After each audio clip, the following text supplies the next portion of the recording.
Hello, hello. Happy Thursday. I hope this finds you well. And bringing in the holiday season on a good note. So today's live is inspired by a leader that I'm working with right now who has overtime built into their organization, and so he was just concerned about its impact and different, you know, statistics even to consider as they look at the schedule and what can be done about it. So I love this question. Leaders have a great opportunity and big responsibility when thinking about how much time their people work. And in fact, many of the organizational burnout risk factors and warning signs are directly linked to one's manager. And so when you are in a leadership position and you have the opportunity to improve someone's quality of life, this is a big way to do it. So I'll just give some stats and then offer up some things to consider today. So, first of all, back in 2015, CNBC reported that about half of the US workforce reported regular overtime. And so, of course, that is, six, almost 7 years ago now. And so this issue is not new. Um, that's a relatively young, amount of data compared to how long people have been working at the pace that we work at in the US. And so, anyway, there's a study the same year by a guy out of Stanford that found that productivity dramatically dropped off at 50 hours a week. So anything over 10 hours of overtime, your productivity dropped off. And at 55 hours, it basically tanked. So much so that someone working 70 hours a week did not produce any more work than the person working 55 hours a week. The big difference is the person working 70 hours a week is way more tired. Their morale is going to be lower, and they're going to be likely less effective during the normal work day. So, anecdotally, I also feel quite strongly just from my own life and people that I work with that that level of overtime is really almost impossible to keep work and life in its compartments because life still has to happen, right? So if overtime is taking up all of the disposable time that would normally go for taking care of family or just regular life things, not to mention emergencies that may come up, those things are naturally going to have to creep into the work day.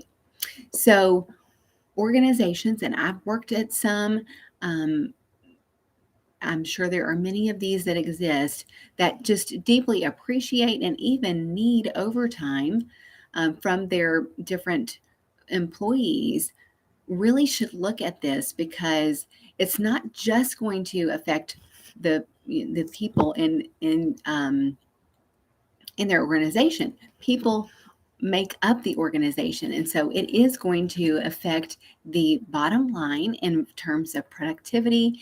It'll show up in turnover. It's going to show up in absenteeism. It's going to show up in safety issues.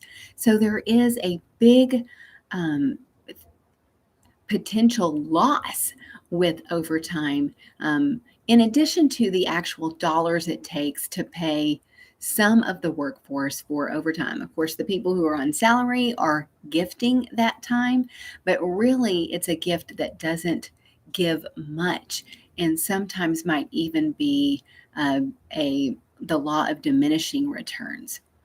So I just published an article on LinkedIn about this. So I'm going to post that in the comments below. And then I also am going to post two opportunities that I have to help support people over this holiday season. One is next week. It's on December 14th at 10 a.m. Central or December 15th at 3 p.m. Central.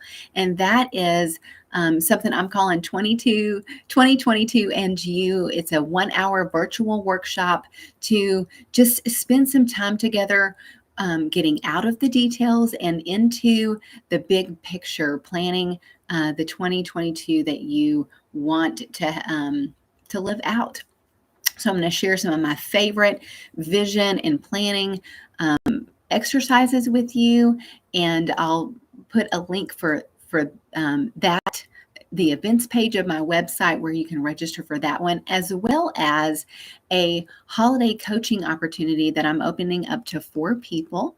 It is a 4 week or 4 weekly sessions. I've offered it over 5 weeks just because people may be traveling, but to have a deep dive 1 hour session the first week, and then 3 more 30-minute coaching sessions for the next 3 weeks, and a ticket to 2022 and You for you and a friend, and the Burnout to Boom workbook. So I'll post the link for those 2 registrations below, as well as the LinkedIn article on overtime. So if you are regularly working overtime, if this is a part of your company culture, I do encourage you to just think through what shifts can be made, and to attend the planning seminar next week to think through just things that can be done to get things back to a more normal work life, or work hours, for you in the coming future. There's no judgment here. I myself have put in overtime and ended up in burnout. And so that's why I started researching this particular statistic, and then was happy that a leader I'm working with was asking it with concern for his own organization. So sometimes overtime is unavoidable. We just don't want it to be day in and day out, week after week after week. We want to have some limits on it, and I would be happy to brainstorm that with you and your organization. It is great to be with you today. I hope that you will tune in for another Thursday Live, and that you have a great end of your week. Bye-bye.